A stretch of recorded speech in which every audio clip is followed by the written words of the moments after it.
Hello, आइए कुछ वाक्य देखते हैं और जानते हैं कि सब्जेक्ट और ऑब्जेक्ट क्या होते हैं। देखिए, जो काम करता है उसको सब्जेक्ट कहा जाता है और जिस पर काम किया जाता है उसको ऑब्जेक्ट कहते हैं।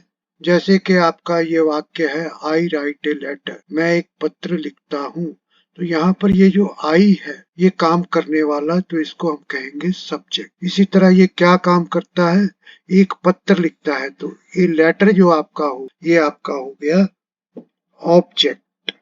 इसी तरह ही फॉर द एनिमी, वह दुश्मन से लड़ा, तो वह ये आपका सब्जेक्ट और द एनिमी जो आपका आ गया वो आपका आ गया ऑब्जेक्ट।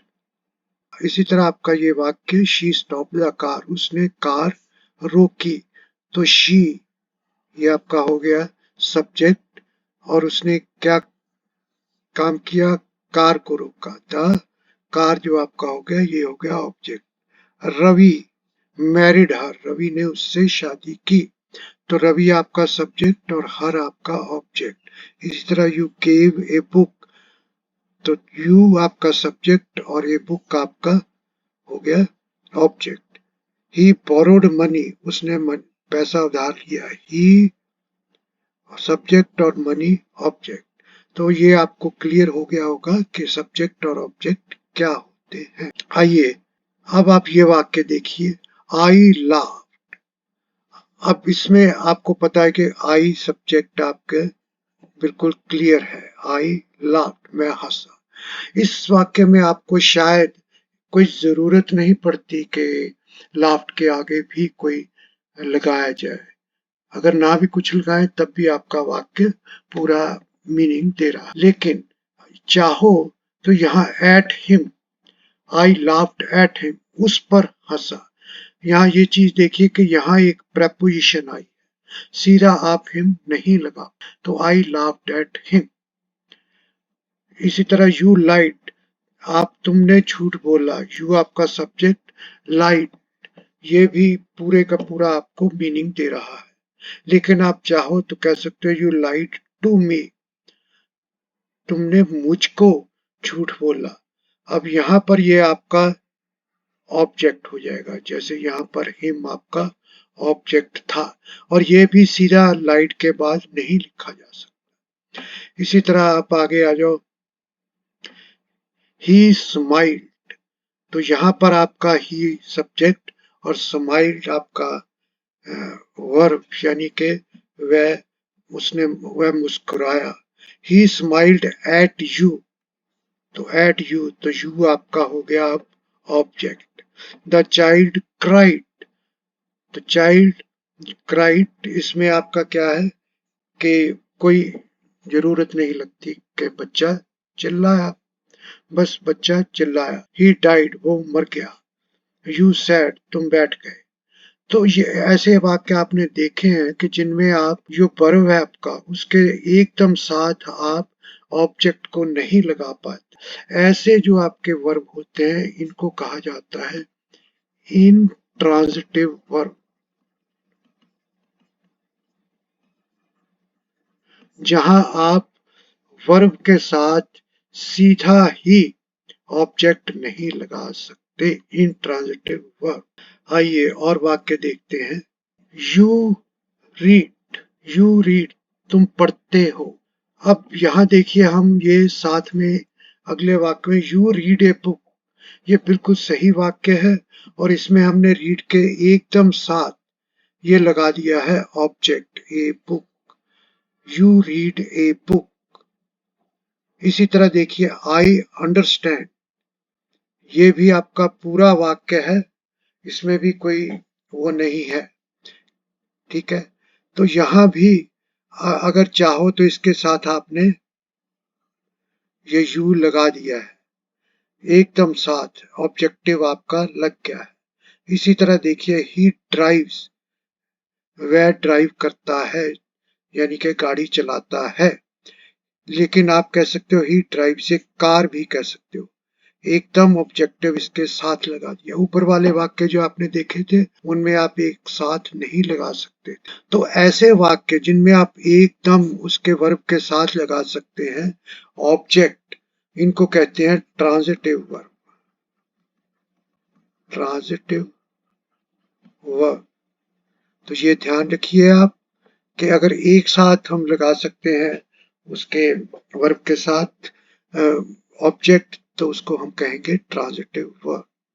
आइए अब ये वाक्य देखते हैं, I gave him a book. यहाँ पर देखिए गेव ये आपका वर्ब है और इसके साथ हिम ये आपका ये भी ऑब्जेक्ट है और ये बुक ये भी ऑब्जेक्ट है। मैंने उसको एक पुस्तक दी, तो इसमें आप देखिए गेव के साथ एकदम हमने हिम लगा दिया और फिर हमने ए बुक लगा दिया। मैंने उसको एक पुस्तक दी। देखिए कुछ वर्ब आपके ऐसे होते हैं जिनमें आप इस तरह दो दो ऑब्जेक्ट एक साथ लगा सकते हैं। ऐसे वाक्यों में देखिए आपका सीधा काम होता है वो होता है कि आपने एक पुस्तक दी। तो ये जो काम है सीधा काम, आपने एक पुस्तक दी, तो ये आपका डायरेक्ट काम है। इसको कहा जाएगा डायरेक्ट ऑब्जेक्ट। अब ये जो देने का काम किया आपने बुक, ये किसको जाके अफेक्ट किया, तो वो आपका जो होगा हिम, इसको कहेंगे इनडायरेक्ट ऑब्जेक्ट। तो ये आपका डायरेक्ट ऑब्जेक्ट हो गया, ये आपका इनडायरेक्ट ऑब्जेक्ट हो गया, जिस पर उसका प्रभाव पड़ा, उस पर जिसका अफेक्ट पड़ा। तो आपने अगर देखना होगा कि डायरेक्ट क्या है और इनडायरेक्ट क्या है, तो आप ऐसे देखेंगे कि आपने क्या किया, एक पुस्तक दी, तो आप कहेंगे ये डायरेक्ट ऑब्जेक्ट है। ठीक है, किसको दी या किसे मिली, किसको उसका फायदा हुआ, तो वो आपका आ जाएगा इनडायरेक्ट ऑब्जेक्ट। ऐसा है कि कुछ वर्ब्स होते हैं जिनमें कि आप एक साथ दो ऑब्जेक्ट्स लगा सकते हैं, डायरेक्ट भी और इनडायरेक्ट भी। लेकिन कुछ वर्ब्स ऐसे होते हैं जिनमें आप सिर्फ एक ही ऑब्जेक्ट लगा सकते हैं, दो नहीं लगा। अब ये देखिए आप, I give him a book, ये हमारा वाक्य है कि मैं एक पुस्तक उसको देता हूं। अब यहां देखिए आप, I give a book to him, तो ये हमारा जो वाक्य है पहला भी ठीक है और दूसरा भी ठीक है। हम पहले में हमने दोनों जो हमारे ऑब्जेक्ट हैं उनको साथ साथ लगा दिए। पहले बीच में इनडायरेक्ट लगाया जाता है, फिर बाद में डायरेक्ट ऑब्जेक्ट लगाया जाता है। लेकिन अगले वाक्य में आप देखिए कि आपका जो डायरेक्ट ऑब्जेक्ट था वो पहले आ गया, लेकिन उसके बाद इनडायरेक्ट लगाने के लिए हमें एक प्रेपोजिशन का यूज करना पड़ा। तो ये ऑब्जेक्ट हम कहते हैं कि ये प्रेपोजिशनल ऑब्जेक्ट है, प्रेपोजिशन का ये ऑब्जेक्ट है। अब आप ये देखिए, I take him a book, इसका अर्थ ये नहीं होगा कि मैंने उससे एक पुस्तक ली। ये जो टेक वर्ड है आपका, ये दो नहीं ले सकता ऑब्जेक्ट एक साथ, तो ये गलत है वाक्य। इसका सही यही होगा कि I take a book from, तो डायरेक्ट ऑब्जेक्ट आपका यहाँ आ जाएगा और उसके बाद आपका एक प्रेपोजिशन का ऑब्जेक्ट आएगा। तो याद रखिए कि कुछ हमारे वर्ब्स होते हैं जो कि एक साथ दो ऑब्जेक्ट ले सकते हैं साथ साथ, लेकिन कुछ वर्ब्स होते हैं जो कि दो ऑब्जेक्ट एक साथ नहीं ले सकते। तो आप ये चीज देखिए कि मैंने उसको एक पुस्तक दी, इसमें गिव उसके साथ दो ऑब्जेक्ट लग गए, लेकिन मैंने उससे एक पुस्तक ली, यहां पर आप एक साथ दो ऑब्जेक्ट नहीं लगाए जा सकते। तो टेक नहीं उस तरह काम करता। इसी तरह आइए आपको एक और दिखाएं, आई लेंड हिम मनी, मैं उसको पैसे उधार देता हूं, मैं उसको पैसे उधार, तो ये हमारा इनडायरेक्ट ऑब्जेक्ट हो गया और ये हमारा डायरेक्ट ऑब्जेक्ट हो गया। लैंड के लिए दोनों लग सकते हैं। या ये वाक्य ऐसे भी बनाया जा सकता, जो डायरेक्ट ऑब्जेक्ट है साथ लगा दो और इनडायरेक्ट जो है वो आपका प्रेपोजिशन के साथ लग जाएगा। आई लेंट मनी टू हिम। अब यहां भी ये देखिए, आई बोरो हिम मनी, ये वाक्य गलत है।